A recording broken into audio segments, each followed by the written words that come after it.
What's up, guys? I'm Chris Spags here, back with another Four Corners video for today's 9-game NBA slate, courtesy of Awesemo.com. We've already had some key injuries, some guys ruled out, some guys ruled in, so like the video right now and comment down below. Tell me which guy you like the most on today's slate. It'll keep us sane in this insane world, and all the interaction that you guys do every day helps us out quite a bit. And of course, I will jump into the comments later today, as always. The first corner I want to hit on is a game with the Mavs visiting the Blazers. This one is a 217.5 point total, which is flat with Portland's season average, and it represents a 4.5 point drop for Dallas. And you might wonder why I'm leading off this game with a sort of low total and a decrease for one team and a flat average for the other team, but the reason is simply Damian Lillard. The guy is a beast without CJ McCollum. I mentioned this in the last video. I had a ton of him last time that he played, and it worked out really well. Lillard had a 63.5 fantasy point day with 30 points. He's had 1.58 fantasy points per minute in court time without McCollum this year. Lillard is a beast, and he's been uncaged right now without McCollum. I like him a lot in this spot. Dallas very bad defensively. That we could see a ceiling Lillard day as long as the Mavericks don't get blown out.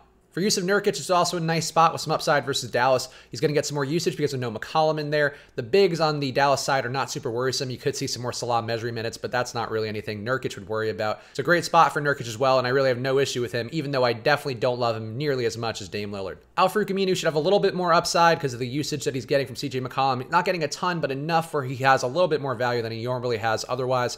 The guys like Rodney Hood, though, guys like Seth Curry, I'm not seeing quite as much. Jake Layman started last time and get lost in rotation.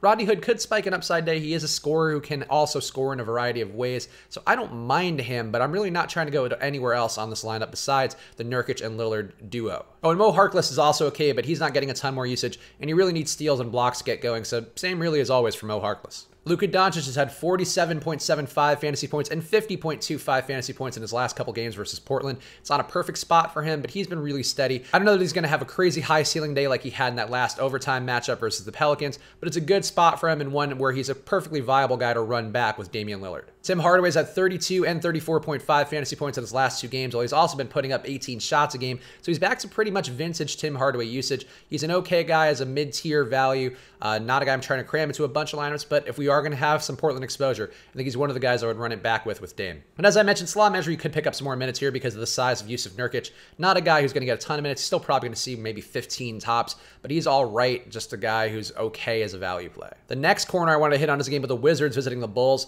This one is a 233-point combined total, which is a slate high. That represents a 10.2 point boost for Chicago and a 3.1 point boost for the Wizards. Zach LaVine was upgraded to probable right before recording this video, and he's got a perfectly fine situation here. He's got some upside. I don't know that he has enough upside as some of these other guard plays today, but it's a good spot for him where he's going to have a little more usage because of no Otto Porter in the game. He's been ruled out. So Zach LaVine, good play, good for cash, maybe a little bit questionable upside for tournaments. I said it the other day, and it seemed like a hot take, but now I'm going to say it again. Robin Lopez is still likely a better play than Lauri Markkanen. He's had 36.75 fantasy points compared to Lauri Markkanen's 34.75 fantasy points in that last game. And this is an okay spot for Lauri again with Porter out, but Lopez is just more consistent. I think he's been peak efficiency, which I think is one issue that you could say for Lopez, is that he's so efficient with his opportunities, whereas Lauri's getting more opportunity, but less efficient with his. But I'd still prefer Lopez because he's safe, and he's also going to be less owned than Lauri yet again. Shaq Harrison currently projects for 36% ownership, which would be the highest on the slate. He's very cheap. He's near the minimum price on DraftKings, so I get why people want to go there.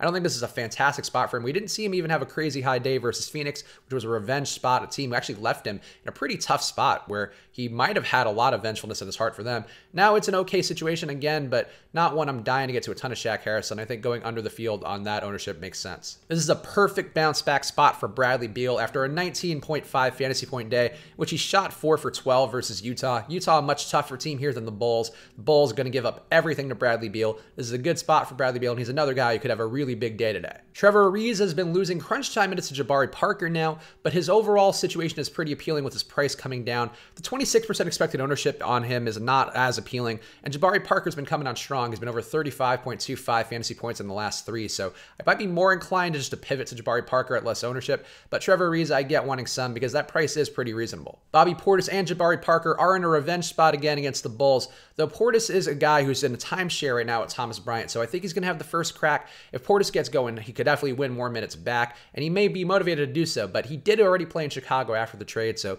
maybe that hate's out of his heart, and we could just see him play the normal 20-ish minutes while Bryant gets about 20. Jeff Green and Tomas Satoransky both look like solid value guys, but I really prefer Tomas Satoransky. I think he's got a lot of upside here because of the Bulls' bad D, going to allow some assist upside, also some easy buckets for Satoransky most likely. So he's a guy I like a lot. At 20% expected ownership, I'd want to get around that, maybe a little bit above that, because I think Sato does have the potential for a high upside day here if this one stays close. The next corner I want to hit on is a game with the Pelicans visiting the Magic. This one is a 224-point combined total, which represents a 9.3-point boost for Orlando and a 7-point drop for New Orleans. We've got no Anthony Davis today. He's ruled out for personal reasons, so Julius Randle is very much in play again. He put up 45% usage in 42 minutes, which resulted in a 76.75 fantasy point day versus Portland the last time AD sat out. Randle's in a really good spot here versus Orlando with no AD. It's a tough defensive matchup, but Randle's just a bull, so I like Randle quite a bit today. I'll definitely be above the field on him. Elfrid Payton's had 5 straight triple-doubles, and he's been over 51 fantasy points in all 3, so him being priced up to $8,000 on DraftKings doesn't worry me a ton. If anything, it's going to drive down his ownership. This is also a revenge spot for Elfrid Payton going back to his old team in Orlando, so it's a nice spot for Elfrid Payton if he's going to continue to be low-owned because people don't want to pay up. He's still got 7x upside, even with his price all the way up. Frank Jackson's also vaguely an option with his price down a bit and the usage still there, shooting high teens amount of times a game. Check Diallo a little bit less interesting given the fact that the rotations got a bit wonky last time AD missed, with Okafor picking up the start but not picking up enough minutes, but picking up enough minutes to ruin Check Diallo's day, so I don't know that I'm comfortable with Check today. I'd probably take Frank Jackson as my value guy on this side. Nikola Vucevic is currently the projected highest owned center on the slate at 32%. The matchup, the pace, everything looks perfect for him, so I would want to match that, might even go a little bit above that because Nikola Vucevic is really one of few centers today with a big high upside at that position. Aaron Gordon's been solid but unspectacular recently, and that's resulted in his price coming up. I think he's okay as a pivot to Vucevic because he would take some of the rebounds away that maybe cut into Vucevic's value, also the scoring as well, but it's not a spot where I'm dying to go to Aaron Gordon at a high volume. Evan Fournier's had 23.5 fantasy points or less in his last 5 games, and it seems like he's ceding a lot of his opportunity to DJ Augustin, a guy who's been over 29.75 fantasy points in his last 3. So I prefer Augustin here, but I think with Evan Fournier's ownership at about 13% right now, I get wanting to go there in the hopes of a bounce back. And every time the Magic are on this Four Corners video, you know one guy I'm going to mention, Terrence Ross. He's always an option. He's the human whack-a-mole. He's going to have some big days where you don't expect him to have one. He's going to have some bad days and spots where you expect him to have a monster day. This is a spot where he could have a monster day, but would it shock me if he got 5 fantasy points? No, sir, it would not. So Terrence Ross in play, but not a guy to load up on. The next corner I want to hit on is a game with the Raptors visiting the Thunder. This one is a 224.5-point combined total, which represents a 4.3-point drop for the Raptors, while OKC's flat with their season average. Russell Westbrook is back from his technical foul-induced suspension, and he's in a great spot here with his price down to $10,300 on DraftKings. He was really bad in that last game he played versus Golden State, putting up just 32.5 fantasy points. It's not where Russell Westbrook is going to be today. I like him in this bounce-back spot. I like him at his price. I think it's a good situation for Russell Westbrook all around. Paul George is going to see some tough defense today, but it's still a good spot for him because I think this game's going to be competitive, and you can actually afford to play Paul George and Russell Westbrook, a popular tournament-winning option in games which have been close. So I like the situation for Paul George, even though it's going to be a tough one. I think playing him with Russell Westbrook in at least a few lineups does make a lot of sense. Jeremy Grant looks like an okay mid-tier value guy, but he's not going to have that 49 fantasy point upside again. Shot 16 times there, obviously no rust in that game, so Jeremy Grant, okay, but not a guy who's going to have anywhere near that ceiling, probably again for the rest of the year. Kyle Lowry's been ruled out, so Fred VanVleet should be called into the starting lineup yet again. Fred's looked good since returning, but there's definitely some downside that he's shown in previous spots where Kyle Lowry's missed. He's at a 0.95 fantasy point per minute situation without Lowry on the court, so I don't mind VanVleet here, but if he becomes very chalky, I think he might be worth going a little bit under the field for him. Kawhi Leonard goes from a 1.34 fantasy point per minute guy to a 1.431 without Kyle Lowry on the floor. It's a spot where, Kawhi Leonard's about as solid as you can get, about as safe as you can get. He's got a little more upside now without Lowry, and this matchup should be close, so I like Kawhi Leonard, and I think he actually could have a ceiling day today. Pascal Siakam gets a slight boost without Kyle Lowry, goes to 1.14 fantasy points per minute from his usual average of 1.03 fantasy points per minute.